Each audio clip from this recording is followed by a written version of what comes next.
வணக்கம் மக்களே. தமிழ் காதலியின் ஆடியோ நாவல்கள் உலகத்துக்கு உங்களை அன்போட வரவேற்கிறேன். இது எழுத்தாளர் தமிழ் காதலி சங்கீத பிரியா தட்சிணாமூர்த்தியின் தேவர் ராட்சசனோ தேவர் ரட்சகனோ பாகங்கள் 26, 27 மற்றும் 28. கதையின் குரலாக நான் உங்கள் சங்கீத பிரியா தட்சிணாமூர்த்தி. திரௌபதியை முயல்கிட்டியை தூக்கி கொண்டு செல்வது போல் தன் தோளில் தூக்கி போட்டுக்கொண்டு தன் அறையிலிருந்து மற்றொரு அறைக்குள் நுழைந்து கொண்டான் தேவராட்சசன். அவனின் செயலில் அவளுக்கு நெஞ்சம் பீதியில் உறைய துவங்கியது. படபடவென்ற கை கால்களை அடித்து அவள் கத்தியவாறு அவனிடமிருந்து விடுபட போராட அவளின் முயற்சிகள் எல்லாம் தோல்வியில்தான் முடிந்தது. ஆனால் அவளின் கத்தல் சத்தம் அந்த அறை முழுவதும் எதிரொலிக்க அது அவனை எந்த விதத்திலும் பாதிக்கவில்லை என்பது போல்தான் இருந்தது அவனின் செயல்.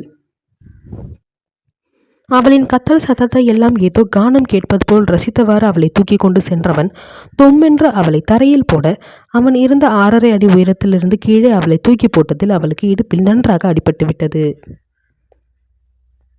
அதில் வலியில் அலறியவள் வலி தாங்க முடியாமல் குப்புறப்படுத்து தரையில் முகம் புதைத்து குலுங்கி அழுக தொடங்கினாள். அவளின் அழுகையெல்லாம் ரசனையுடன் பார்த்தவாறு அங்கு டேபிள் மீது அடுக்கி வைக்கப்பட்டிருந்த மதுபானங்கள் அருகே சென்றான் தேவராட்சசன்.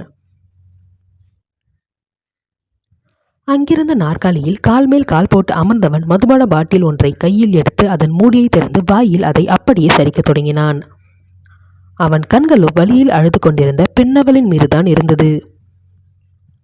விழிகளை கூட சிமிட்டாமல் அவள் அழுகையை குரூரம் பொங்கும் மனதுடன் பார்த்து கொண்டிருந்தவன் போதுமான அளவு வாயில் மதுவை நிரப்பிக்கொண்டு வாயிலிருந்து பாட்டிலை எடுத்தான்.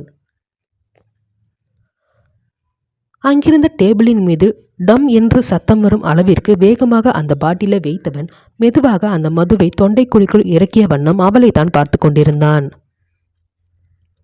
வலியில் சுருண்டு படுத்து கொண்டவள் கண்களை இறுக மூடிக்கொண்டாள். அவளின் செயல்களையெல்லாம் அணுவணுவாக கண்காணித்து கொண்டிருந்தவன் ஏய் என்றான் அந்த அறையே அதிரும் வகையில் அவளை பார்த்து. அவனின் கர்ஜனை சத்தத்தில் உடல் தூக்கி வாரி போட கண்களில் கண்ணீருடன் அவள் பயத்துடன் அவனை நிமிர்ந்து பார்க்க இங்கே வா என்றான் ஒற்றை விரலை அவளிடம் நீட்டி செய்கையில். அவளோ இந்த நிலைமையில் எப்படி அவனிடம் செல்வது? ஒரு அடி கூட எடுத்து வைக்க முடியாது, அந்த அளவிற்கு வலி உயிர் போகிறதே என்று அவள் அழுதவாறே அப்படியே படுத்திருக்க. உன்னை தாண்டி கூப்பிட்ட, இங்க வா என்றான் மீண்டும் அவன் கர்ஜனையாக. வலிக்குது என்று அவள் மெல்லிய குரலில் அழுகையுடன் முனக அந்த வார்த்தை அவனுக்கு காதுக்குள் நன்றாக கேட்டது.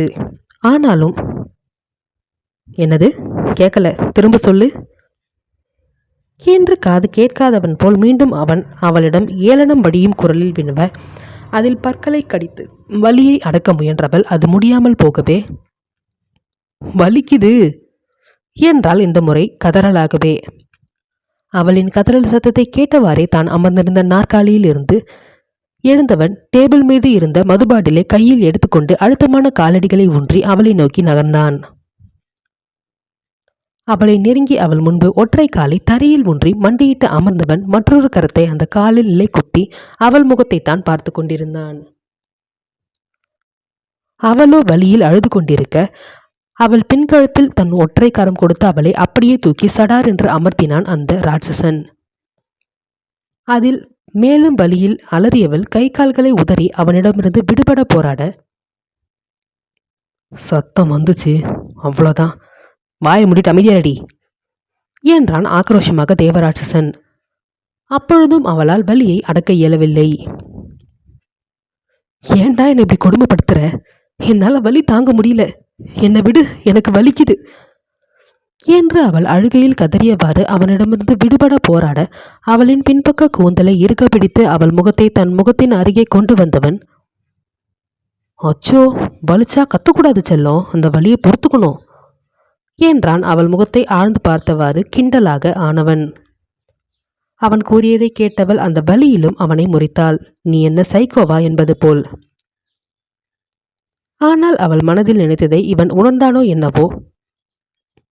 ஆமாண்டி, சைக்கோதான், நான் சைக்கோதான், உன்னை அணுவா துடிக்க வைக்க போற சைக்கோ நானு என்றான் ஒரு பக்க இதழ் வலித்து அவளை வதைக்கும் அசுரனாக. தான் மனதில் நினைத்தது இவனுக்கு எப்படி தெரிந்தது என்று அவள் திடுக்கிட்டு அவனை பார்க்க அதீத வலியின் காரணமாக அவள் முகத்தில் நெற்றியிலிருந்து வழிந்த வியர்வை தன் ஒற்றை விரலால் சுண்டிவிட்டவன் அப்படியே அவளை தன் கரங்களில் அலைக்காக தூக்கி கொண்டான். மீண்டும் அவனிடமிருந்து இந்த முறை அவள் விடுபட போராடவில்லை. உயிர்வழி போகும் இருப்பவளுக்கு அங்கிருந்து எழுந்து செல்வது கடினம் என்பது தெரிந்தாலும் அவன் செயலுக்கு அடிபடிந்து போனாள் மங்கை. அவளை அங்கிருந்த சோஃபாவில் படாரென்று தூக்கி வீசியவன் அவள் மீண்டும் அலறுவதை கொஞ்சமும் கருத்தில் கொள்ளாமல் அவள் அணிந்திருந்த உடையை இடைப்பக்கமாக நடத்தினான். அதில் அதிர்ந்து போனவள், டேய் பொறுக்கி, என்னடா பண்ற, விடுடா என்ன என்று ஆக்ரோஷமாக அவள் கத்த, அடுத்த நொடி அவள் இதழை தன் வன்மை இதழால் ஆக்ரோஷமாக சிறைபிடித்து விட்டான் அந்த கொடியவன். அவளின் பொறுக்கி என்ற வார்த்தை அவன் உள்ளுக்குள் கோபத்தையை மூட்டியிருக்க அதன் விளைவு அவள் இதழ்தான் அவனிடம் தண்டனை பெற்றுக் கொண்டிருந்தது. அவனின் திடீர் செயலில் அதிர்ந்து போனவள் அவன் நெஞ்சில் படபடவென்று அடித்து அவனிடமிருந்து விலக போராட அது முடியாமல் போனது. அவள் அவனை அடிப்பது எல்லாம் அவனுக்கு ஏதோ தூசி தட்டுவது போல்தான் இருந்தது.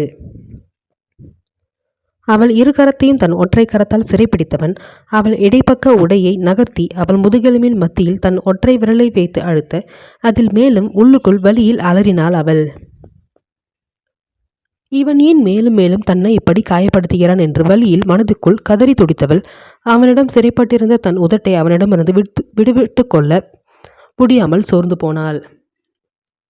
அவன் முத்தமிடுவது அவளுக்கு அருவருப்பை தான் கொடுத்தது. ஒரு அளவிற்கு மேல் முடியாமல் தன் திமிரையில எல்லாம் நிறுத்தி அமைதியாக அவள் கண்மூடி கண்ணீர் வழியே இருந்துவிட அவள் திமிரில் நின்ற பிறகுதான் அவள் உதட்டில் இருந்து தன் உதட்டை பிரித்தவன் அவள் உதட்டில் இருந்து கசிந்து கொண்டிருந்த இரத்தத்தை பார்த்து ஏளனமாக சிரித்தான். போரிக்கின்னு சொன்னதுக்கான தண்டனை இதுதான் என்று அவன் கூறிய வார்த்தைகளில் மூடியிருந்த கண்களை வேகமாக திறந்தவள் அவனை ஒரு அருவருப்பான பார்வை பார்த்தாள். ஆனால் அதையெல்லாம் கொஞ்சமும் கண்டு கொள்ளாதவன் அவள் இடுப்பை தன் வன்மை கரம் கொண்டு அழுத்த அதற்கு மேல் வலியில் துடிப்பதற்கு கூட தெம்பின்றி அப்படியே சோஃபாவில் சாய்ந்து விட்டாள் திரௌபதி. அவனிடமிருந்து விலகவும் முடியவில்லை, அவன் செயலை தடுக்கவும் முடியவில்லை. இதற்கு மேல் தான் என்னதான் செய்வது என்ற மனநிலைக்கு வந்து விட்டாள் அவள். அவள் இடையே அழுத்தி பிடித்துக் கொண்டிருந்தவன் என்ன செய்தான் என்று தெரியவில்லை. சிறிது நேரத்தில் அவளில் வலி கொஞ்சம் கொஞ்சமாக குறைய துவங்கியது. அதில் மெல்ல விழிகளை திறந்தவளுக்கு அவனின் செயல் ஆச்சரியத்தை தான் கொடுத்தது. அவள் கண்களை அவன் ஆழ ஊடுருவி கொண்டிருக்க அவளையே அறியாமல் அவன் விழிப்பார்வையில் சிறைப்பட்டு கிடந்தாள் மங்கை. விழியால் சிறை செய்யும் வித்தையை எங்கு கற்றாயோ, உன் ஊடுருவும் பார்வையில் சிறையாகிறேன் ஒவ்வொரு முறையும் உன்னிடம் கல்வனே. திடீரென்று அவள் இடுப்பில் படக்கென்ற ஒரு சத்தம் வர அதில் வீல் என்று அலறினாள் அவள். அவள் இடுப்பிலிருந்த சுளுக்கை அவள் அறியாத சமயம் எடுத்துவிட்டவன் அவளை உதறி தள்ளிவிட்டு மீண்டும் எழுந்து நின்றான். காயம் கொடுத்தவனும் நீயே, அதை சரி செய்பவனும் நீயே.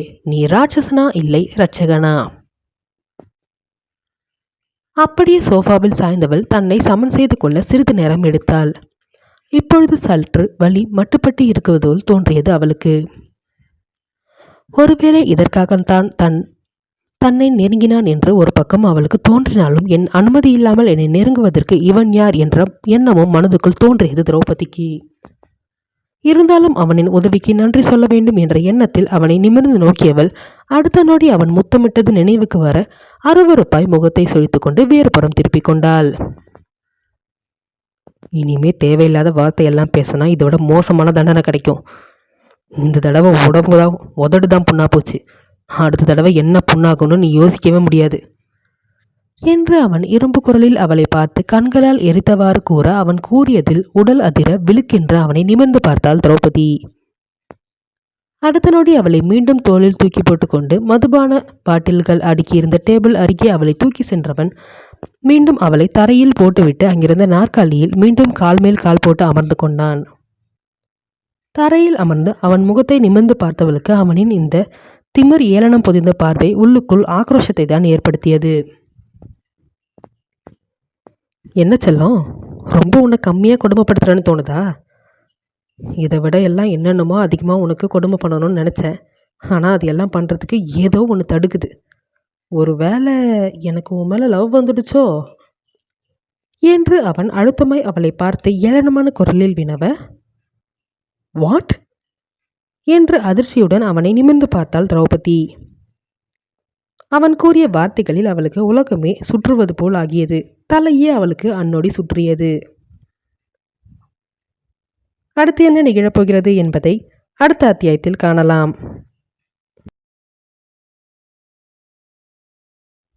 தேவ ராட்சசனோ தேவ ரட்சகனோ பாகம் 27.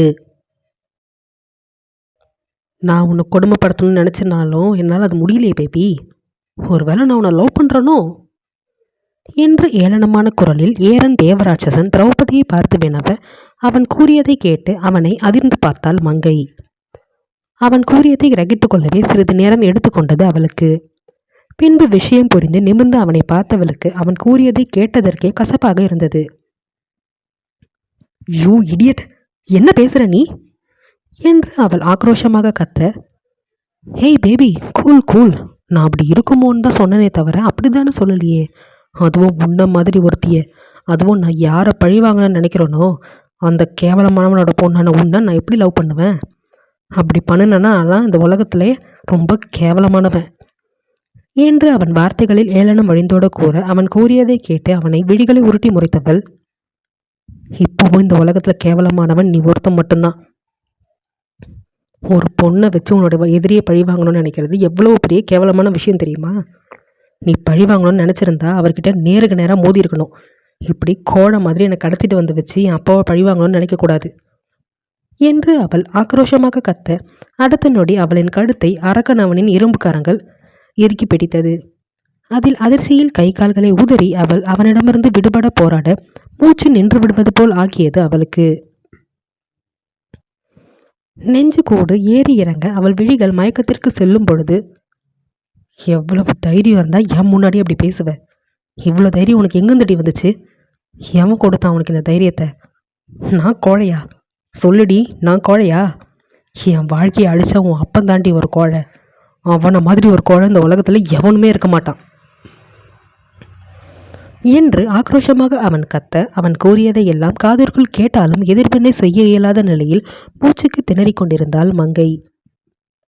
அவள் திணறுவதை எல்லாம் ஒருவித குரூரத்துடன் பார்த்தவன் படார் என்று அவளை விடுவித்தான். உன் அப்பனுக்கு இவ்வளோ சப்போர்ட் பண்ணி பேசுறியே, அவன் எவ்வளவு பெரிய கேடு கெட்டவன்னு தெரியுமா உனக்கு? எந்த அப்பதான் நல்லவன் நல்லவன்னு நீ தலைமலை தூக்கி வச்சு ஆடுறியோ அவன் தாண்டி கொடூரமானவன். எவ்வளவு கொடூரமான வேலையெல்லாம் பார்த்துருக்கான்னு தெரியுமா உனக்கு என்று தேவராட்சசன் கத்த, அவன் கூறியதை கேட்டு இரும்பியவாறு கழுத்தை நீவிக்கொண்டு அவனை புரியாமல் பார்த்தாள் திரௌபதி. அவளுக்கு தன் தந்தை கொடூரமான ஏதோ ஒரு விஷயத்தை செய்துள்ளார் என்று அவன் கூறுவதையே ஏற்றுக்கொள்ள இயலவில்லை. இல்லை, நீ போய் சொல்ற. என் அப்பா அப்படி எதுவும் பண்ணியிருக்க மாட்டார். எந்த உயிருக்கும் தீங்கு பண்ணக்கூடாதுன்னு நினைக்கிறவர் தான் என்னோட அப்பா. அப்படிப்பட்டவர் கண்டிப்பாக எந்த ஒரு தப்பான காரியத்தையும் பண்ணியே இருக்க மாட்டார் என்று அவள் திடமான குரலில் கூற, அவள் கூறியதை கேட்டு எதிர்வலித்து இயலனமாக அவனை பார்த்தவன் கண்களை வெறுப்பாக சுமந்து அவளை நோக்கி கொண்டிருந்தான். அதையும் உணர்ந்து கொண்டாள் மங்கை.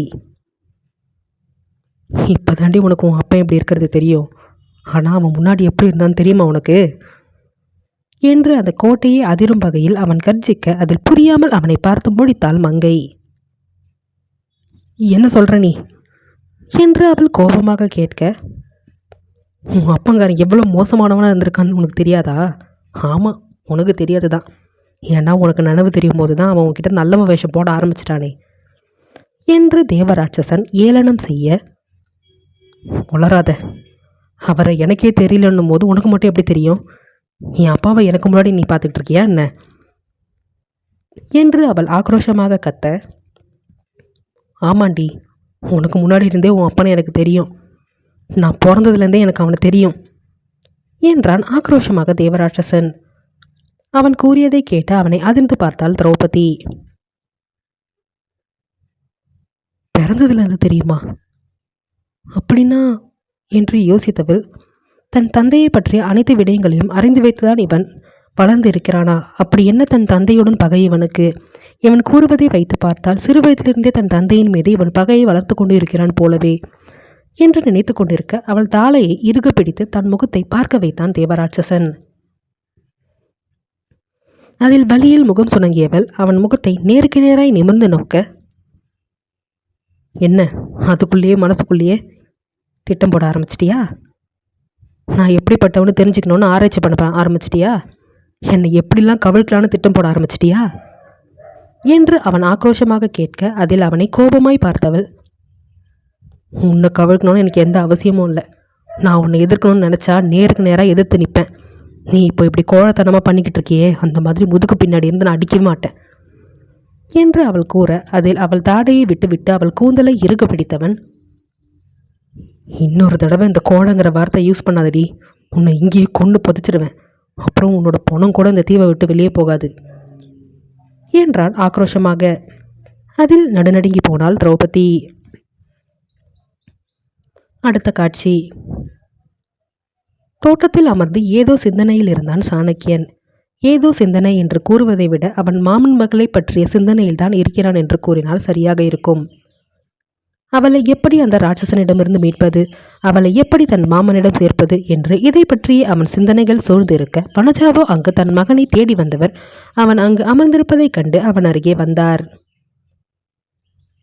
டேய் சாணக்கியா என்று அவர் அவனை அழைத்தவாறே அவன் அருகே வந்து நிற்க, தன் தாயின் குரலில் அவர் போம் திரும்பாது வேறெங்கோ கவனம் செலுத்தி அமர்ந்திருந்தான் சாணக்கியன். அவர் முகத்தை பார்ப்பதற்கு கூட அவனுக்கு கொஞ்சமும் விருப்பமில்லை. இப்படி ஒருவரின் மகனாகி இருப்பது அவனுக்கு வெறுப்பை தான் கொடுத்தது மனதில். தங்கள் குடும்பத்திலிருந்த ஒருத்தி கடத்தப்பட்டிருக்கிறாள் என்னும் பொழுது அதை பற்றி கொஞ்சம் கூட கவலை இல்லாமல் சந்தோஷமாக சுற்றி திரியும் இவரை பார்க்கும் பொழுது இவரெல்லாம் ஒரு பெண்தானா என்று தோணும் அவனுக்கு. நினைவு தெரிந்த நாளிலிருந்து தன் தாயின் குணம் பிடிக்காமல் அவரிடமிருந்து விலகி இருந்தவன் இப்பொழுது முற்றிலுமாக அவரை விலக்கி நிறுத்திவிட்டான் என்றுதான் கூற வேண்டும். அதிலும் திரௌபதியை பார்க்கும் பொழுது காரணமே இல்லாமல் அவள் மீது வெறுப்பை உமிழும் இவரை அவனுக்கு அப்பொழுதே பிடிக்காது. இப்பொழுது முற்றிலுமாக பிடிக்கவில்லை. தான் வந்திருப்பதை அறிந்தும் தனக்கு கொஞ்சம் கூட மரியாதை அளிக்காமல் தன்னை கண்டு கொள்ளாமல் இருக்கும் தன் மகனை கோபத்துடன் நோக்கிய வனஜா, டேய் நான் உன்னதாண்டா கூப்பிட்டேன், காது கேட்காத மாதிரி உட்காந்துருக்க, என்ன பாருடா என்றார் கோபமாக. அதில் அவர் புறம் கோபமாக திரும்பியவன், என்ன வேணும் உங்களுக்கு என்றான் பற்களை கடித்த வண்ணம். தேவையில்லாமல் ஏன் மேலே எதுக்கிட்ட கோவப்படுற, காரணமே இல்லாமல் ஏன் மேலே எதுக்கு வெறுப்பு காட்டுற, நான் என்ன தப்பு பண்ணிட்டேன்னு இப்போ என்கிட்ட நீ இப்படி முகத்தை திருப்பிக்கிட்டு இருக்க என்று அவர் கோபமாக கேட்க, நீங்கள் என்ன தப்பு பண்ணுறீங்கன்னு உங்களுக்கு தெரியவே தெரியல அப்படிதானே என்றான் நிதானமான குரலில். நான் எந்த தப்புமே பண்ணலையேடா, நான் எப்பவும் போல தான் இருக்கேன், நீ தான் என்னமோ உன் மாமா பொண்ணை காணும்னு அப்படியே அவளுக்காக உருகி தவிச்சுக்கிட்டு இருக்க என்று அவர் ஏளனமாக கூற, போதும் வாயை மூடுங்கம்மா, இதுக்கு மேலே எதுவும் பேசாதீங்க, ஏற்கனவே நானே செம்ம கோபத்தில் இருக்கேன், அந்த கோபத்தை உங்கள் மேலே காட்டிட போகிறேன் என்றான் ஆக்ரோஷமாக சாணக்கியன். டேய் நீ இப்படி பேசுறதெல்லாம் கொஞ்சம் கூட சரியில்லை சாணக்கியா, நான் வாழ்கிற வாழ்க்கையே உனக்காகத்தான், என் வாழ்க்கையவே தியாகம் பண்ணிட்டு தான் உனக்காக நான் வாழ்ந்துக்கிட்டு இருக்கேன். நான் நினச்சிருந்தா எப்படியோ உங்கள் அப்பா என்னை விட்டுட்டு போனேன், அடுத்த நிமிஷம் வேற ஒருத்தனை கல்யாணம் பண்ணிக்கிட்டு சந்தோஷமாக வந்திருக்கலாம் என்று அவர் கூறும் பொழுதே, சீ இப்படியெல்லாம் பேசுறதுக்கு உங்களுக்கு வெக்கமா இல்லை என்றான் சாணக்கியன் ஆக்ரோஷமாக. ஆனால் அதையெல்லாம் கொஞ்சமும் கண்டு கொள்ளாத வனஜாவோ, உண்மையை தானே சொல்கிறேன், நான் நினச்சிருந்தா அப்படி பண்ணியிருக்கலாம், ஆனால் நீ தான் என் உலகம்னு நினச்சி உனக்காகவே வாழ்ந்துக்கிட்டு இருக்கேன், நீ என்னடா உன்னோட மாமா பொண்ணை காணாமல் போன விஷயத்துக்காக என்னமோ என்னதான் எதிரி மாதிரி பார்க்குற, வெறுப்பை காட்டுற என்று அவர் கோபமாக கூற, முதல்ல இங்கேருந்து போகிறீங்களா, ஏற்கனவே எனக்கு ஏகப்பட்ட டென்ஷன், இதில் நீங்கள் வேற பேசி என்னோட டென்ஷனை அதிகமாக்காதீங்க என்றான் சாணக்கியன் வெறுப்பான குரலில். ஆனால் அதையெல்லாம் அவர் கண்டு கொண்டது போல் தெரியவில்லை. இங்கே பாருடா, நான் இப்போ சொல்கிற விஷயத்த நல்லா கேளு, நீ இன்னும் எவ்வளோ நாளைக்கு தான் அவளை தேடுறங்கிற பேரில் வேலைக்கே போகாமல் இப்படி சுற்றிக்கிட்டு இருப்ப, அப்புறம் உன்னோட வேலையிலேருந்து தூக்கிட்டாங்கன்னா என்னடா பண்ணுறது, அந்த வேலையிலேருந்து உனக்கு எவ்வளோ சம்பளம் வருது, இவ்வளோ சம்பளத்தில் வேலை கிடைக்கிறதுலாம் ரொம்ப ரொம்ப பெரிய விஷயம் சாணக்கியா, நீ முதல்ல அவளை தேடுறதை விட்டுட்டு வேலைக்கு போகிற வழியே பாரு என்று கொஞ்சமும் மனசாட்சியின்றி வனஜா பேச, நீ எல்லாம் ஒரு பெண்ணா என்பது போல் அவரை ஒரு வெறுப்பு பார்வை பார்த்தான் சாணக்கியன். அந்நேரம் வீட்டு காவலாளி யாரோ தங்களை பார்ப்பதற்காக வந்திருப்பதாக கூற, அதை கேட்டு புருவம் சுருங்கியது சாணக்கியனுக்கு. அடுத்து என்ன நிகழப்போகிறது என்பதை அடுத்த அத்தியாயத்தில் காணலாம்.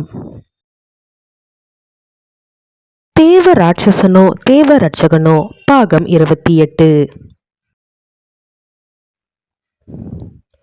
தன் தாயிடம் பேசுவதற்கு சாணக்கியனுக்கு கொஞ்சமும் விருப்பமில்லை என்று கோபமாக அவன் அவரிடமே கூறிவிட அதை அவர் கண்டுகொள்வதாக தெரியவில்லை. மேலும் மேலும் அவர் அவனிடம் பேசிக்கொண்டேதான் இருந்தார். இங்க பாருடா, இன்னும் எவ்வளோ நாளைக்கு நீ அந்த ராசி இல்லாதவளை தேடுறங்கிற பேரில் உன்னோட வேலைக்கு போகாமல் இப்படி சுற்றிக்கிட்டு இருக்க போற? உன்னோட வேலை ஒன்றும் சாதாரண வேலை கிடையாது. அவ்வளவு கஷ்டப்பட்டு படித்து முடிச்சுட்டு எவ்வளவு பெரிய வேலையில் இருந்த நீ, அதில் உனக்கு எவ்வளோ சம்பளம் கிடைச்சது? நீ இப்படி திடீர்னு சொல்லாமல் கொள்ளாமல் லீவ் போட்டுட்டு அவளை தேடுறேன்னு சுற்றிக்கிட்டு இருந்தா உன்னை வேலையிலேருந்து தூக்கிட்டு போகிறாங்கடா. அந்த பணம் நம்மளுக்கு ரொம்ப முக்கியம். பணம் சம்பாதிக்கிறது ஒன்றும் இந்த காலத்தில் சாதாரண விஷயம் கிடையாது என்று வனஜா கொஞ்சமும் மனசாட்சியின்றி பேசிக்கொண்டே செல்ல தன் தாயை அருவருப்புடன் பார்த்தான் சாணக்கியன். உங்களை எத்தனை தடவை அசிங்கமாக திட்டினாலும் உங்களுக்கு புத்தி வராதா? எத்தனை தடவை சொல்கிறேன் இந்த மாதிரி என்கிட்ட பேசாதீங்கன்னு? உங்களுக்கு மனசாட்சி இல்லைனா நானும் அப்படியே இருக்கணும்னு அவசியம் கிடையாது. காணாமல் போனது என்னோட மாமா பொண்ணு. என்னோட ஒன்றா என் கூட என் வாழ்க்கையில் வாழ்ந்தவ. அவளை காணோன்னு என் மனசு எந்த அளவுக்கு துடிச்சு போகணும் கூட உங்களால் உணர முடியல. அங்கே உள்ள ஒருத்தர் தன்னோட பொண்ணையை நினச்சி உருகி நொந்து போய் கிடக்கிறாரு. இங்கே நான் இப்படி பைத்தியக்கார மாதிரி சுற்றிக்கிட்டு இருக்கேன். இது எதுவும் உங்கள் கண்ணுக்கு தெரியல. என் சம்பள பணம் தான் உங்கள் கண்ணுக்கு தெரியுது. அதுதான் உங்கள் கையில் வந்து சேர்ந்துடணும். அது மட்டும்தான் உங்களுக்கு முக்கியமாக படுதில்ல என்று அவன் ஆக்ரோஷமாக கத்த, ஆமாண்டா, இங்கே பணம் தான் எல்லாமே. பணம் இல்லைனா உன்னை நாயை மதிக்கிற அளவுக்கு கூட மதிக்க மாட்டாங்க. அவளை தேடிக்கிட்டு இருக்கியே, அதனால் உனக்கு என்ன ப்ராஃபிட் கிடைக்க போகுது சொல்லு? ஒன்றும் கிடையாது. அலைச்சல் தான் மிச்சம். அவளை கடத்திட்டு போய் வச்சிருக்கிறவன் ஒன்றும் சாதாரணமாக மாதிரி எனக்கு தெரியல. ரொம்ப பெரிய ஆளுன்னு நம்மளால புரிஞ்சுக்க முடியுது. அவனை மீறி அவளை இங்கே காப்பாற்றி கொண்டு வர முடியாதுன்னு எனக்கு தோணுது. இதுக்கு மேலே அவளை காப்பாற்றுறதுக்கு முயற்சி பண்ணுறேன்னு எதுக்கு நம்ம கஷ்டப்படணும் என்று அவர் அலட்சியமாக பேச, அப்போ அவளுக்கு ஏதாவது ஆனால் கூட உங்களுக்கு கஷ்டம் இல்லைன்னு சொல்கிறீங்க, அப்படி தானே என்றான் வார்த்தைகளை பல்லடுக்கில் கடுத்தி துப்பிய வண்ணம் சாணக்கியன். அவன் கூறியதை கேட்டவருக்கு அவன் முகத்தில் இருந்த கோபம் ஒரு பயத்தை தான் ஏற்படுத்தியது. அது அப்படி நான் சொல்லலடா. அதான் அண்ணனோட ஃப்ரெண்டு அந்த மினிஸ்டர் கனகராஜ் ஏதோ தனியாக ஒரு டீம் அரேஞ்ச் பண்ணி அவளை காப்பாற்றி கூட்டிகிட்டு வரதுக்கு முயற்சி பண்ணுறேன்னு சொல்லியிருக்காருல. அவர் அந்த வேலையை பார்த்துக்கிட்டோம், நீ உன்னோட வேலைக்கு போ என்று அவர் மீண்டும் பழைய புராணத்தையே பாட, மா என்று ஆக்ரோஷமாக கத்தியிருந்தான் சாணக்கியன். அவனின் சத்தத்தில் தோட்டத்தில் வேலை செய்து கொண்டிருந்த வேலையாட்கள் கூட பயந்து நடுநடுங்கி போயினர். வனஜாவோ அதற்கு மேல் விட்டால் இப்பொழுதே கால் நடுங்கி கீழே விழுந்து விடுவன் என்னும் நிலையில்தான் பயத்தில் நின்று இருந்தார். முதல்ல இங்கிருந்து போய் தொலைங்க. உங்க முகத்தை பார்க்கறதுக்கே அருவருப்பா இருக்கு. இவ்வளோ சொல்றேன், ஆனால் கொஞ்சம் கூட புரிஞ்சுக்காம வேலை பண்ணணும்னு அத்தையை தொங்கிட்டு இருக்கீங்க. அறிவில்லையா உங்களுக்கு? ஏற்கனவே என் மனசுல அவ்வளோ கஷ்டம் புகஞ்சு போய் கிடக்குது. இதுல நீங்க வேற பேசி பேசி இன்னும் என்னை கடுப்பேத்தாதீங்க. இங்கிருந்து முதல்ல போங்க என்று அவன் கத்த, டேய், நான் சொல்ல வரத கொஞ்சம் கேளுடா என்று அப்பொழுதும் பேச முயற்சித்தார் வனஜா. இதுக்கு மேல பேசினீங்க அம்மானு கூட பார்க்க மாட்டேன். கழுத்தை பிடிச்சி இந்த வீட்டை விட்டு வெளியே தள்ளிடுவேன். போங்க, இங்கிருந்து போயிடுங்க என்றான் ஆக்ரோஷமாக சாணக்கியன். அவன் கூறியதை கேட்டு அவனை அதிர்ந்து பார்த்தார் வனஜா. அந்நேரம் வீட்டு காவலாளி ஒருவர், சார், நம்ம வீட்டுக்கு ஒருத்தவங்க வந்திருக்காங்க சார் என்றார் அவனிடம் மொட்டையாக. அவர் கூறியதை கேட்டு புருவம் சுருக்கியவன், என்னன்னா முழு டீட்டெயில் கேட்காம இப்படி மொட்டையா வந்து சொல்றீங்க? யார் அவங்க என்றான் ஏற்கனவே இருந்த கோபம் இப்பொழுதும் தனியாமல். தேவேந்திரன் ஐயாவுக்கு மருத்துவம் பார்க்கறதுக்காக வந்திருக்குன்னு சொன்னாங்க என்று அந்த காவலாளி தலையை குனிந்த வண்ணம் பயந்த குரலில் கூற, மாமாவுக்கு ட்ரீட்மெண்ட் பார்க்க வந்திருக்காங்களா? அது யாரா இருக்கும் என்று யோசித்தவன் நிமிர்ந்து காதலாளியை பார்க்க, அவங்கள வர சொல்லுங்க என்றான் கணீர் குரலில். அதை ஏற்று வேகமாய் அங்கிருந்து நகர்ந்தவர் வெளியே இருந்த அந்த நபரை அழைத்து கொண்டு மீண்டும் உள்ளே வந்தார். சாணக்கியன் யார் என்று திரும்பி பார்க்க அங்கு நின்று இருந்தால் ஒரு இளம் வயது மங்கை. வெள்ளை சேலையில் ஆங்காங்கு சிவப்பான ரோஜா பூக்கள் போடப்பட்டிருக்க பாந்தமாக அதை தன் உடலை தழுவி அணிவித்திருந்தவள் 5.5 அடி உயரத்தில் கோதுமை நிறத்தில் தன் குண்டு விடிகளை உருட்டி உருட்டி அவனையே பார்த்து கொண்டிருந்தாள். கையில் வெள்ளை நிற கோட் ஒன்றை வைத்திருந்தாள்.